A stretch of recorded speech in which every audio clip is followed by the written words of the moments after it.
how do you submit a CFPB complaint? And first of all, who is the CFPB? They're the Consumer Finance Protection Bureau. They are the government agency responsible for the oversight of the credit bureaus and financial institutions, including credit unions and banks and other lenders. So we're going to talk about how to submit a CFPB complaint.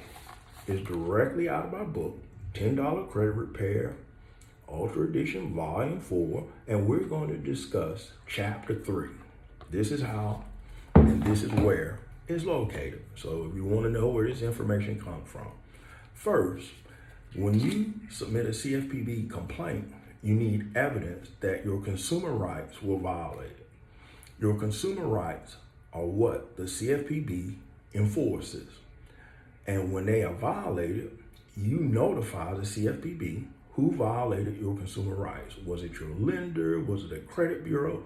Well, in this case, it was Experian.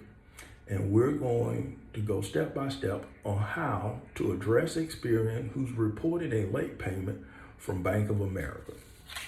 First, always mail your disputes to the credit bureaus. The reason you mail your disputes and don't dispute online with that particular credit bureau, you need evidence that your consumer rights were violated. And when you dispute online, you don't have all the tools necessary to get the item removed and to get the information you need when you have to escalate it. When you send a letter to the credit bureau, as discussed in prior videos, it doesn't have to be elaborate, because once you send a dispute or an investigation request to a credit bureau, it's going to be scanned by eOscar. So you don't need a ChatGPT generated letter. You don't need to use every USC code on earth, and you don't need to use most of the information you find on TikTok or Instagram. You just need a clean sheet of paper, put your personal information, and when your one line, just state, hey, I believe this late payment is reported inaccurately, and make sure the last sentence on your letter provides this information. I request all investigation results to be provided to me in writing. This is extremely important because when you submit a CFPB complaint, you need to send the information that the credit bureaus sent to you as evidence that your consumer rights were violated. Typically, when you send off a dispute to a credit bureau, you'll get this letter. And this letter is proof that your consumer rights were violated. This letter simply states, we investigated your dispute and we verified this information to be accurate and we confirmed it's yours. Jump up for joy because they violated your consumer rights. Fair Credit Reporting Act, Section 611, parentheses A, parentheses 7, states that the credit bureaus must provide method of verification. Who did they speak to? Was it by email, handwritten letter? How did they contact Bank of America to verify that this information was yours? And what information did they give you to prove that they actually investigated your dispute? Now, 99% of the time when you send a letter directly to the credit bureaus, they'll send you that as a response. We verified it as yours. Jump up for joy because they violated your consumer rights. Each credit bureau has successfully been sued by the CFPB, FTC, and many states' attorney general offices for failing to investigate consumer disputes. But when you submit a CFPB complaint, you must identify that what consumer right did they violate.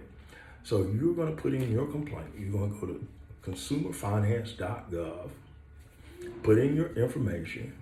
You're going to dispute it directly towards Experian because this is the credit bureau that violated your consumer rights.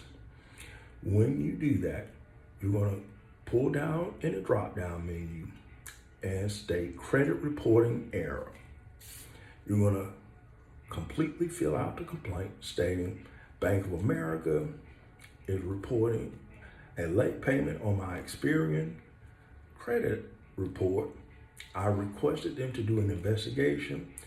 They violated my consumer rights.